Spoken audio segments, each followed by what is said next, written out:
Well, thank you very much, Dr. Davis. Dr. Sharon?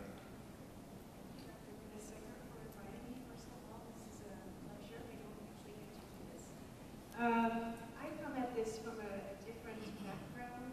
I have spent a lot of time in the lab back from dinosaur school Europe, doing a lot of DNA cloning, and as a postdoc I also did some things like put foreign genes into mouse cells. And all of that is usually referred to as genetic engineering. And so when Dr. Panelists-2 asked me to be on this panel, I was really interested in the topic of what Craig Venter is calling artificial life, which is a whole new area of synthetic biology, which has been described as sort of genetic engineering on steroids. And so there's also a lot of very interesting ethical implications that go into any of this. My personal research interests have mostly centered around plants. I started out by cloning a luciferase gene from bacteria, which is something that makes them glow. It's also found in fireflies. And being somewhat of a wimp, I decided that I would rather work with things that don't scream. And so I worked with bacteria, and then after that I went into a plant molecular biology lab. They didn't scream either, at least not audibly. And then from there I did work with cells and dishes. So from my plant molecular biology days, I never really considered food before. I just kind of took it for granted. I never really considered the fact that we have fibers and clothing before. I took that for granted too. And I actually found plants to be extremely interesting organisms because they have to deal with life mostly at a genetic level. They can't make fires to get warm, they can't put on coats, they can't walk away, they're sort of stuck in place. And it just fascinated me to look at a living tree, for instance, and realize that inside the cells of that tree, there was a whole world, and things were moving, things were happening. And so from that primary interest and an interest in food, that led me, since I was doing a lot of cloning myself, to a great interest in genetically modified foods, although I've never actually worked on them myself. It's always kind of been in my mind. And the current topic, artificial life, or creating microbes with sort of new software, reassembled or assembled chromosomes, kind of falls to me in that category.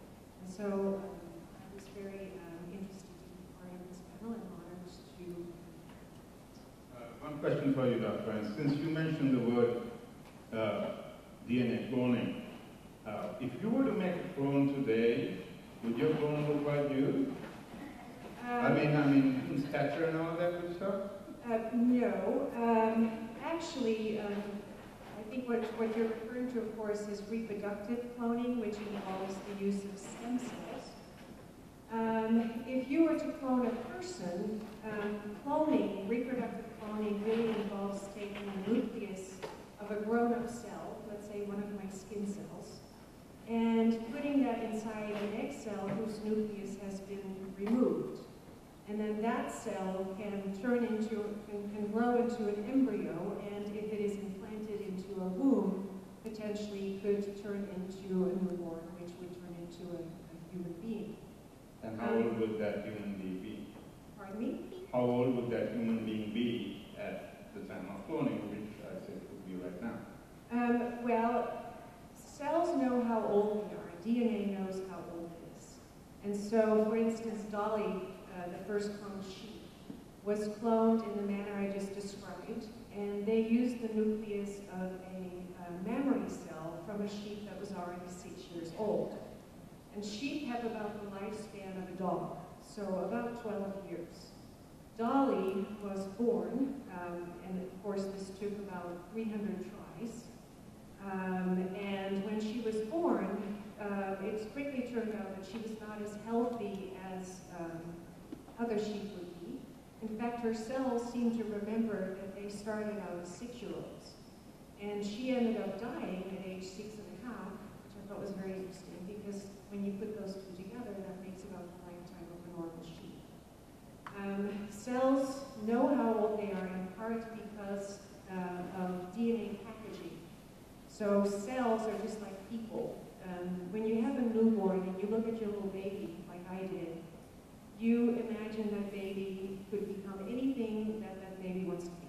So a president, or a doctor, or a fireman, whatever. But as that baby develops and grows up and makes choices in terms of its education and its interests, then some of those choices seem to go away as you commit to a particular path. So cells are really the same way, and they make choices as well in terms of DNA packaging. Some genes remain very loosely packaged. Maybe you put them in a little grocery bag, and it's very easy to pull them back out and use them. Some genes end up in those plastic nightmares that you buy at Best Buy, and whatever's inside is just impossible to get out, and so you never really get to use it. So cells do this over time. They make choices as to what to stick in the grocery bag and what to stick in the nightmare packaging.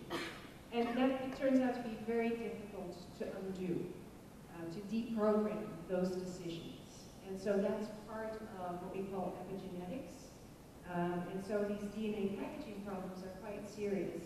And in fact, many of the clones that do make it out of the womb are in fact very unhealthy. A lot of them die mysteriously. We never really know the reason. Very unhealthy.